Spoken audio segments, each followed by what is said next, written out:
You've got a friend in me. Liquor-filled wine and beer, with personalities that are colorful indeed. Glad your travels led you here. Join us on our channel live.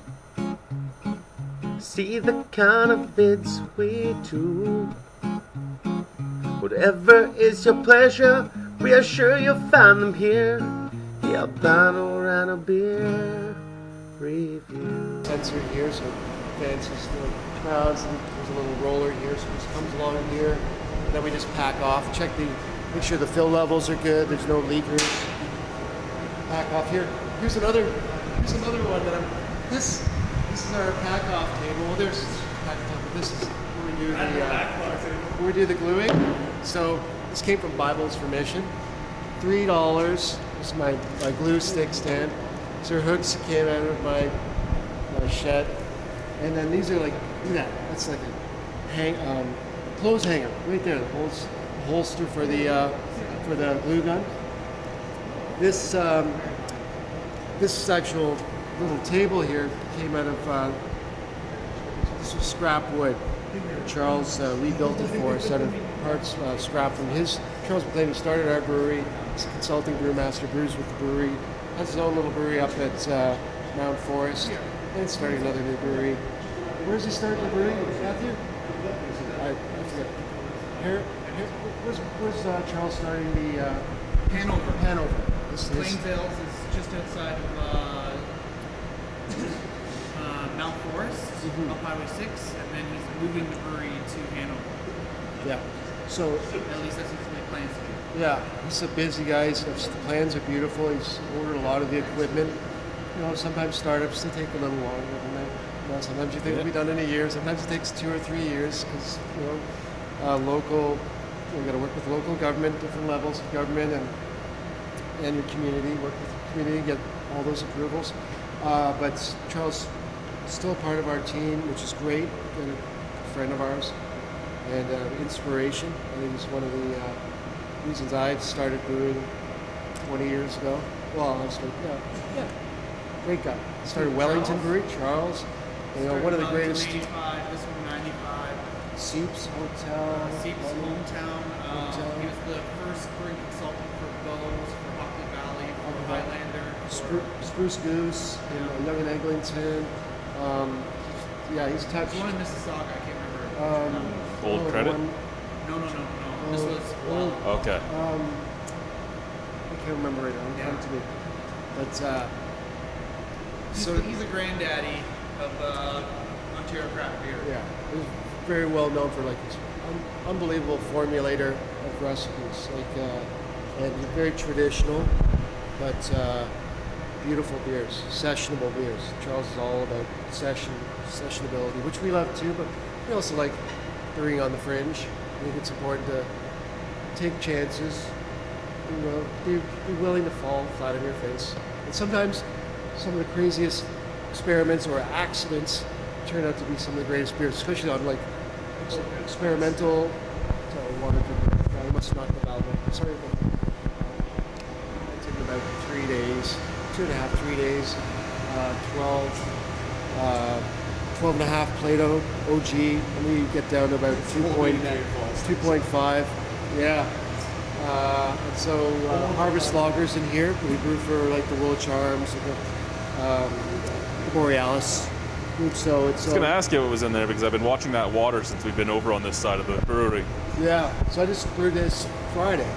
So it'll take about 7 to 10 days, 8 days. Lower about 11.5 Plato, goes down to about 2 Plato, 5%, 10% fermentation, 10-degree fermentation. It's just we just emptied this on Fridays. Had the oatmeal coffee stout here. We just shipped over to aging. We got double light in here. It's finished fermenting, crash, drop these to sort of an temporary aging until we get it over to a double horizontal. Hoses, chemicals. Controllers for my fermenters, just for the temperatures. Transfer pump. So a heat exchanger we're going to rebuild. Hopefully before the summer, just put it in the aging room for bottling. Sometimes the beer gets a little, we want to get to like 0-1 degrees, so as cold as possible, especially for bottling. So this will help us in the summer, like July, when we're kind of challenged for keeping things cold. This is a glycol reservoir here. So some refrigeration. So that's my glycol chiller. Packaged product fridge, you'll see later. And this is the cellar. It's about its 5-ton unit. This is our warehouse. We'll fall in here.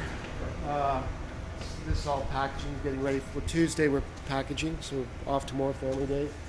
So we're doing some Pilsner and some dark, 6-packs of the beer and liquor stores, and 12 packs for our own retail. Was that your old sound system? Yeah, this is my old sound. That's my old PV amp. I used to be a DJ and back in the day. So it's my old mixer. Someone put the bottles on the mix.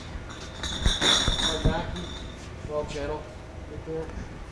So, man, you gotta have some Blondie in the brewery. Can't make beer without Blondie. Wow. It's drink it with. and then there's some Olympia signs. That's my old boombox that died. That's got so much history. That was at Upper Canada for years. Strung together with just copper wire and string or whatever. Well, I can't remember, but right in the beer house, right where the sight glass was going down into the hot holding tank. So we used to listen. I was on the night shift, so we used to listen to Brave New Waves. Brent Bambry, love Brent. Thank you so much. Just packaging, posters. You guys need a record player? We got 3 of them. We got some yeah, and more bottles. When that's our industry standard bottles there. And some cases. What else? We got over there cassettes. We haven't brought out the cassettes. Maybe today we'll bring up the 8-track player. Oh, we have an 8-track player, and we have 8-tracks. Karen donated hers, which yes, we haven't hooked it up, but we do play vinyl. There's a turntable. There's a boombox back there, a little turntable. Vinyl's getting more popular again, yeah. Love vinyl. Never gave up on vinyl. You lose that bit with digital. Yeah, what is Bose made the 7-inch release? Yes. When we were at Yeah, the Halloween release. They came with the bottles and the 7-inch. Yeah, and their lug tread jingle and the other songs that were on there. Mm-hmm.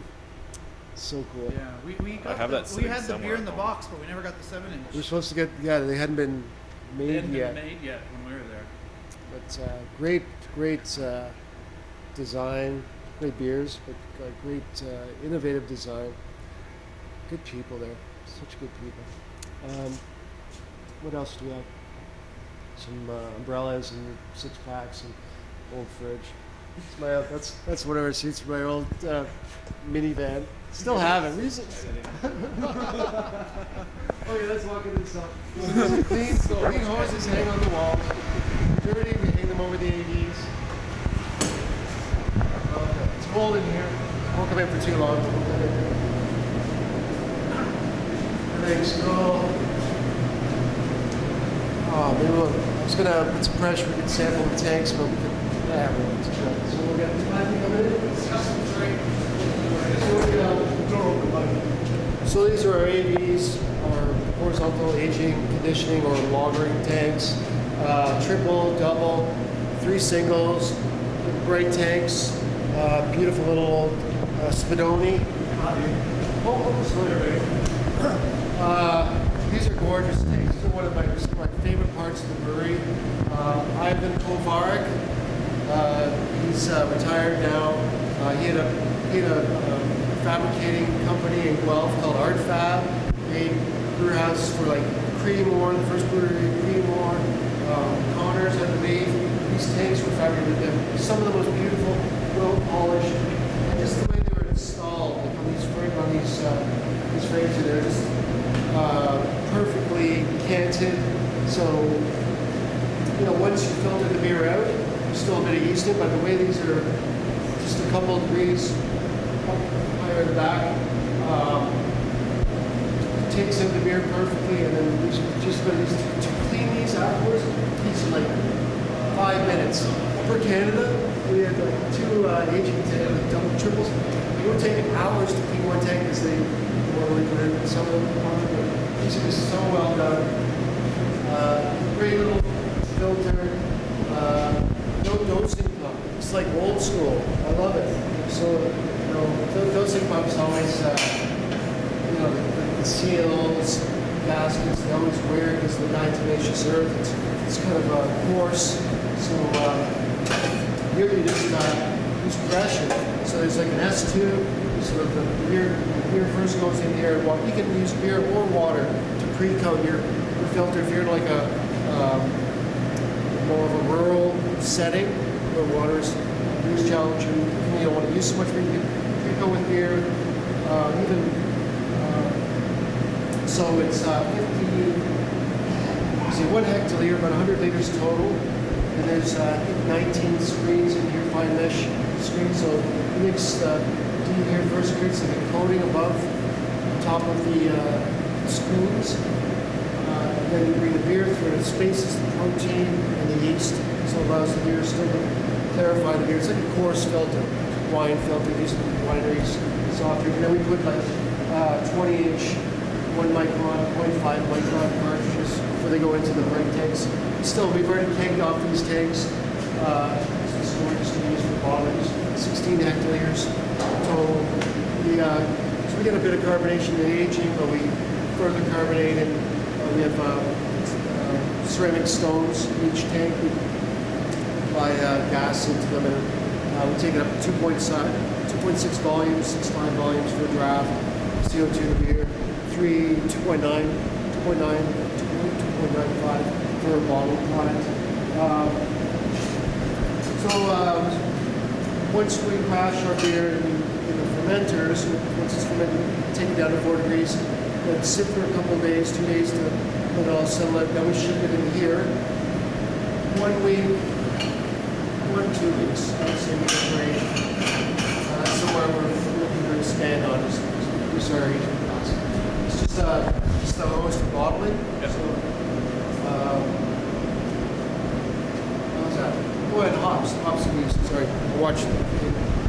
So we have just over here, the LEDs, which we're going to use with, providing we get all our hops, and there's been some challenges in the industry for hops. I know a lot of brewers are buying for some more esoteric varieties. So Tuesday we should get our hop shipment in. We're planning to do a new seasonal one-off towards the end of the week. This is all ale uses. Hops, we use pellets, we use Spalter and saws for Pilsner or Magnum, more beering off or dark. Like Pallet Tower. Then these are more interesting beers that the hops we use for our experimental competition beers and some Sriracha, using our IPAs and black IPAs. Columbus. What else? We have a bit of Citra left, but every brewer is like fighting for some Amarillo. Summit. So we're looking to introduce them like an IPA. Millennium. We use those in our small batch IPAs. Have you ever played with Nelson Sauvin? No, but you can't get any. I know that. We had some. I'd love to. Well, actually, I tell a lie. I brewed with Mike Lackey last week on the pilot at Great Lakes, and we put that in our. We made a blackened IPA for the party for the weekend, so I hope you can try it. So, but what's Bellwoods? Makes Nelson IPA, which was gorgeous. I love that hop. One of my favorite hops ever. It's just. One of my favorite hops too, actually. But apparently, there's a story behind that. And that is they come from New Zealand, and whoever was exporting them into Canada was doing so illegally. So now there's none left. Oh no shit! It's Hop Union's like it's proprietary hop. Yeah. Apparently, Bobcats. it was never really supposed to come here in the first place. Yeah. That's the rumor on the street, at least. I'm getting a little cold. Do you want to go in here? We're mainly a draft brewer. As you can see, we got 58s. There's some out on the floor too. They're light, it's a Pilsner, dark, and we ship to the beer and liquor stores in Ontario, and some licensees. 12 packs. The Plains are our English Pale Ale. We produce under project from Charles. There's a stout, we'll call it stout. Just green kegs, 2 4s. Do a bit of cask plains and stout and dark. Some buckets of maple syrup we'll have for first batch of maple red we're going to produce in 3 weeks.